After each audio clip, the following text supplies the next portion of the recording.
Hello and welcome to our Health and Science Focus. I'm Yuveka Rangapal. Well, today we're looking at autoimmune diseases. Commonly, an autoimmune disease is a condition in which your immune system mistakenly attacks your body. Now, did you know that there are more than 80 autoimmune conditions that we know of? You might have heard of some, such as rheumatoid arthritis, lupus, Crohn's disease, Graves' disease, and celiac disease. Now, I didn't pay much attention to autoimmune diseases until I was diagnosed with Hashimoto's thyroiditis nearly 2 years ago.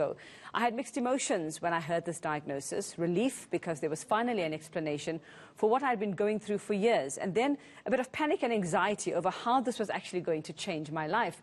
Well, as I spoke about it, I discovered there were many more people I knew who were living with some sort of autoimmune disease. It's more common than you actually think. Well, today we'll talk to the experts about what types of autoimmune diseases are actually out there, what causes them, how do you get them, who gets them, and how to manage them both physically and emotionally. Well, to understand these conditions better now, I'm joined this morning by endocrinologist Dr. Daksha Jivan to give us a bit more insight and a bit of an explainer. Dr. Jivan, a very good morning, and thanks so much for your time this morning. Now, I've given a bit of an idea, which is, I suppose, a layman's discussion of what autoimmune is. Your expert explanation, what is an autoimmune disease or condition? Okay, so pretty much, as you've said, autoimmune diseases are diseases where the immune system is dysregulated. So it's not entirely normal. So what happens is normally people have some underlying family or genetic predisposition. Following on that genetic predisposition, there would be a trigger. So something that happens that starts the disease process off. And what happens then is the immune system starts attacking tissues of your body. Now, that's going to depend on which autoimmune disease we're dealing with. So as you've said, there are many different ones. So if you're starting to develop rheumatoid arthritis, for example, the immune system is going to start attacking joints and soft tissue. For thyroid, what's going to happen is the immune system starts attacking thyroid tissue in particular.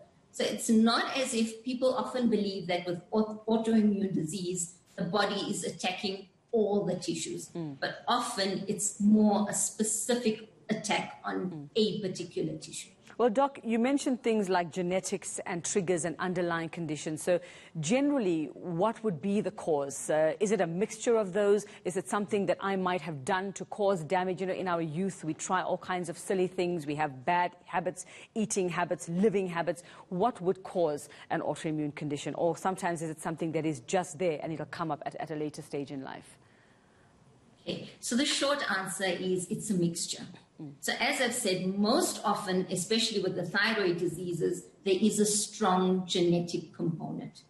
The other thing with autoimmune diseases is they tend to occur more frequently in female patients. And we think that might be due to genetics, so due to the X chromosome. It may also be related to estrogen.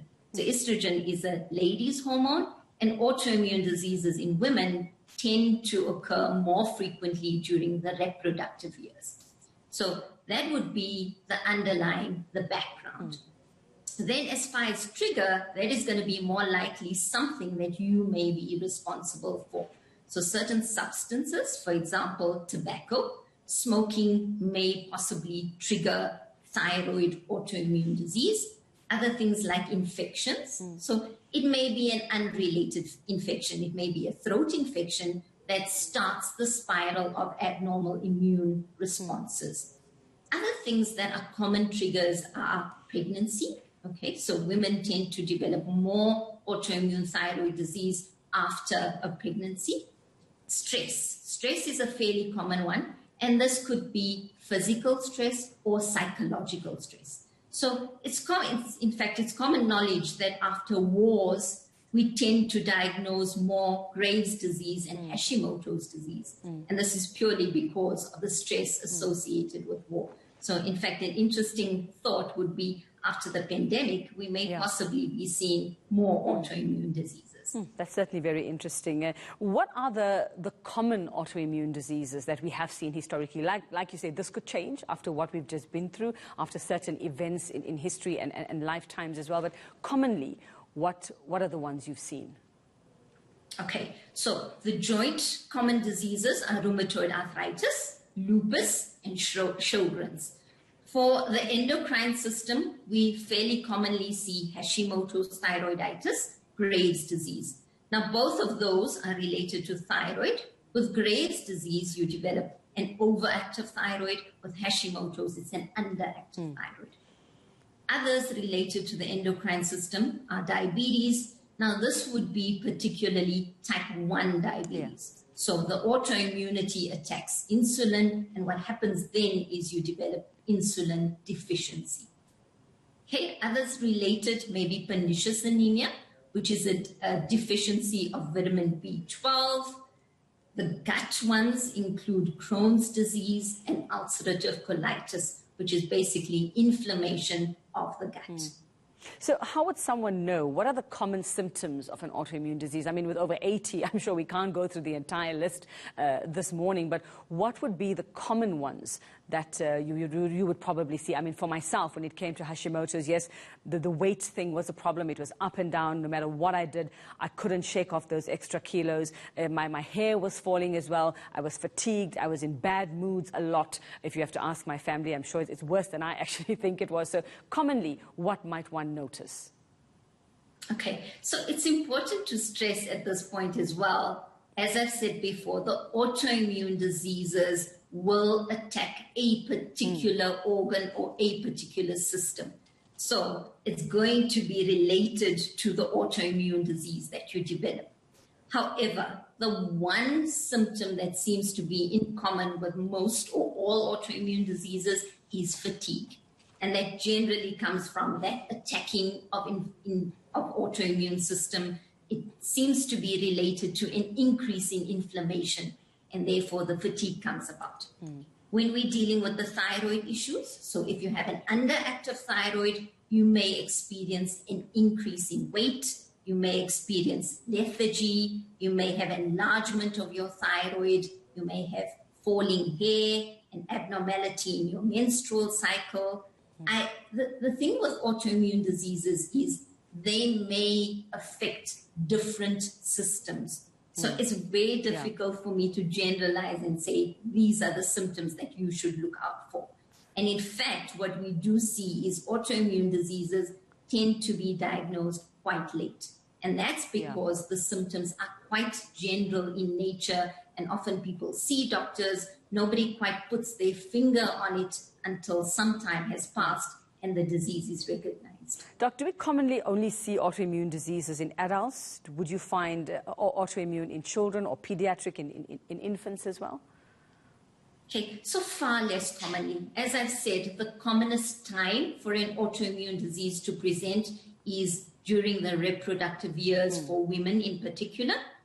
It is less common in the pediatric population, but I have seen thyroid disorders appear in young girls at around the age of 12 or 13 as well. All right. How would you diagnose an autoimmune condition? What are what's the process? I mean, I know I have to have a host of blood tests. I have to have them every couple of months as well. And I've got to basically watch myself. But how would you initially diagnose? If you can give us a general idea. And I know, like you say, different conditions attack different parts of the body. So generally, what would a person need to do if after watching us today, they suspect that this might be them? Okay, so we start off with general tests. So what we would do are markers of inflammation. And if those are raised, that would raise suspicion that there is an autoimmune disease. The next step is to specifically measure antibodies related to the disease that we're dealing with. So for Hashimoto's thyroiditis, for example, that would be antibodies that particularly attack the thyroid system. So we can measure these in blood. They are general tests that we do. And similarly, for rheumatoid arthritis and lupus, we would test the specific antibodies attacking the joints. So what's the treatment for this? I mean, as far as I know, there's no cure for any autoimmune disease. It involves a whole lot of lifestyle changes. It involves, like you say, keeping your stress levels down. It's psychological as well as physical. What are the things we would need to do to be able to live with these conditions? Okay, so correct. First, we would embark on a very general therapy. So what I say to patients is have a nutritious diet. Include fruit, vegetables, try and reduce all the refined sugars, the refined carbs within the diet. Second thing I say to them is stop substances. So reduce alcohol use. For thyroid patients, I'm quite stern on stopping smoking because that does trigger other problems. Third thing, reduce stress. So what you want to do is get a regular 8 or 7 hours of sleep every night. Make sure you don't have too much psychological stress. Introduce hobbies, introduce regular stress, de-stressing times within your life. Then in terms of specific treatment for the joint diseases, we start introducing anti-inflammatory drugs. And what that does is relieve the pain and reduce the inflammation. For thyroid diseases, what we do, for example, for Hashimoto's, we replace the thyroid hormone that is lacking. And often that dramatically improves symptoms. As you've correctly said, we cannot cure autoimmune disease, but taking into consideration the non-specific considerations as well as the treatment, we often get patients feeling a lot better. Can autoimmune diseases be fatal? And which ones might be fatal? Yes, they may be fatal. So often they're not immediately fatal. But if left untreated for months or years at a time, for example, they can become fatal. The common one that I know of is Graves' disease, which is an overactive thyroid. Yeah. Now, what happens there is it may affect the heart. So that causes enlargement of the heart. It may lead to heart failure, and that can lead to death. And are there can you have more than one autoimmune condition? And are there some of them that commonly, if you have one, that you are bound to develop another down the road? Okay, so not usually a common occurrence, but yes, once you have that dysregulated immune system and you develop one autoimmune disease, it is slightly more likely that you may develop a second autoimmune disease. And often that doesn't happen at the same time.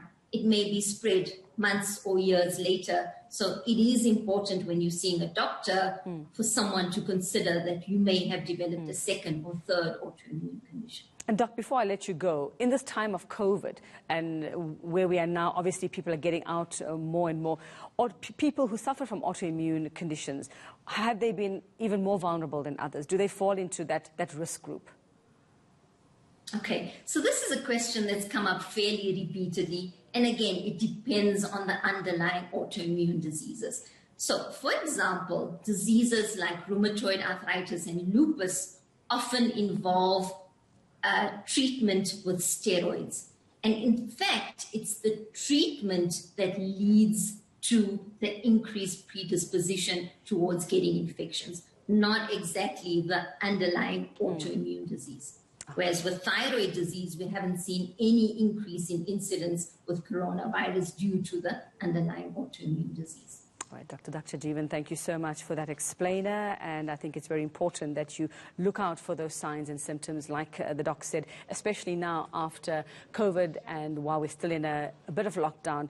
We are bound to see more cases, especially with the stress that comes out of all of this and the aftermath of COVID when that happens as well. Still to come, we spoke about, yes, rheumatoid arthritis being one of the most common that affects women as well. We'll try and get more detail on that, and Dr. Debbie Hasbrook is in studio with us. She'll take us through that, especially if you are somebody who suspects that this might be the case with you.